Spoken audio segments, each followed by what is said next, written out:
Hello friends, कैसे हैं आप। आज की वीडियो में समास और विग्रह के बारे में बात करेंगे हम। समास का जो संक्षिप्त रूप होता है, जो छोटा रूप होता है, उसका मतलब होता है संक्षिप्तीकरण। यानी कि किसी भी शब्द का छोटा रूप समास कहलाता है, या दो से अधिक शब्दों से मिलकर बना एक शब्द, उसको हम समास कहते हैं।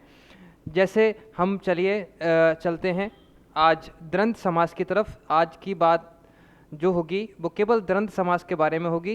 द्वंद्व समास किसे कहते हैं, द्वंद्व समास की परिभाषा क्या होती है, चलिए। तो जिस समास में समस्त पद के दोनों पद प्रधान हों या दोनों पद समान हों, द्वंद्व समास कहलाता है। और दोनों पदों को मिलाते समय और, अथवा, या एवं आदि योजक लुप्त हो जाएं, वो समास द्वंद्व समास कहलाता है। चलिए हम इसके कुछ एग्जाम्पल्स की तरफ चलते हैं।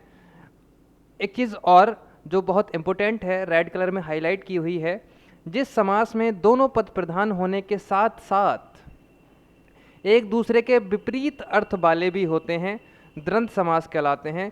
बाई चांस बहुत कम स्थिति में ऐसा होता है कि ना हो, ज़्यादातर ऐसा ही होता है कि द्वंद्व समास वाले जो पद होते हैं वो एक दूसरे के ठीक विपरीत अर्थ वाले होते हैं, और परस्पर विलोम शब्द भी ये दोनों एक दूसरे के रखते हैं।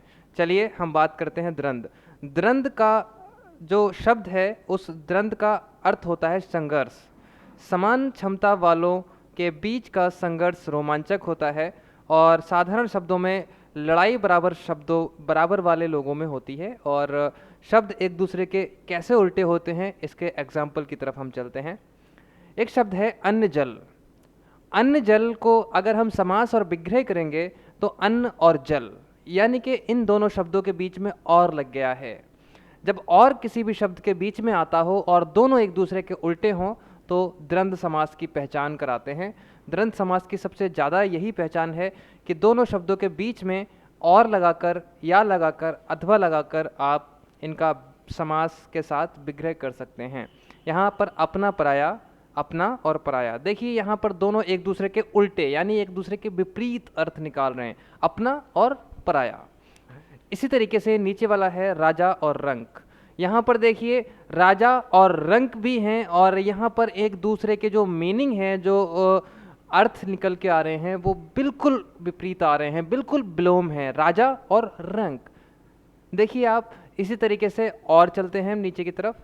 अन्न और जल, इस समस्त में अन्न और जल, अन्न के साथ यहाँ पर इस समस्त, इसका विग्रह हो गया अन्न और जल। यहाँ पर दोनों को मिलाते समय, समास बनाते समय, अन्न और जल को समास बनाते समय और जो योजक है वो लुप्त हो जाता है, वो छुप जाता है, वो खत्म हो जाता है। और यहाँ पर देखिए बात, देश और विदेश, रात और दिन, भला और बुरा, छोटा या बड़ा, छोटा और बड़ा, देखिए दोनों लगा सकते हैं, छोटा या बड़ा, छोटा और बड़ा, भला या बुरा, भला और बुरा। यहाँ पर द्वंद्व समास की पहचान करा रहे हैं ये। यहाँ पर और शब्द का यूज किया गया है, आटा और दाल, पाप और पुण्य, देश और विदेश, लोटा और डोरी, सीता और राम।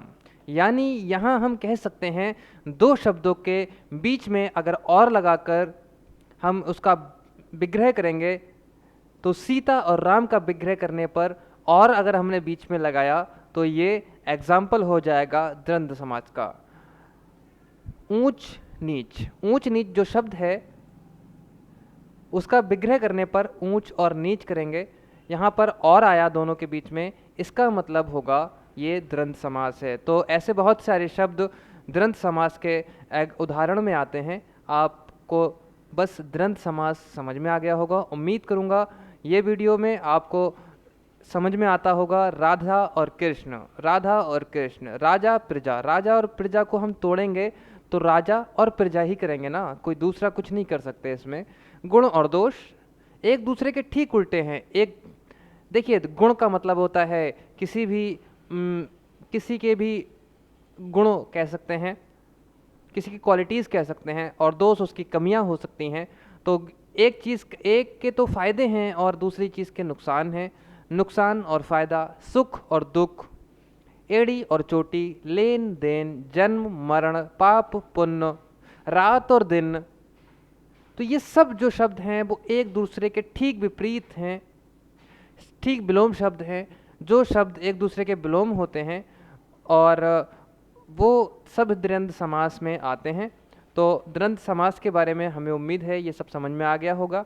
आपको सवाल में इस टाइप से दिया गया होगा, सीता राम में कौन सा समास है, तो आप सीता और राम को विग्रह करेंगे तो और आएगा, इसका मतलब है ये द्वंद्व समास होगा। यहाँ पर मार और पीट, मारपीट में भी इसी तरह का समास है, यानी द्वंद्व समास है। तो दोस्तों आज की वीडियो में हमने द्वंद्व समास पढ़ा है। आने वाली वीडियो में हम पढ़ेंगे द्विगु समास और समास के 6 प्रकार जितने भी होते हैं सभी समास के एक एक प्रकार के बारे में पढ़ेंगे। और आने वाली वीडियो हो सकता है आपको मैं द्वंद्व समास के क्वेश्चंस के लेकर आऊँ। और इस वीडियो के डिस्क्रिप्शन में ये जो PDF है, इस PDF का लिंक भी डिस्क्रिप्शन में दिया हुआ है, वहाँ से डाउनलोड करके भी आप अपनी तैयारी कर सकते हैं।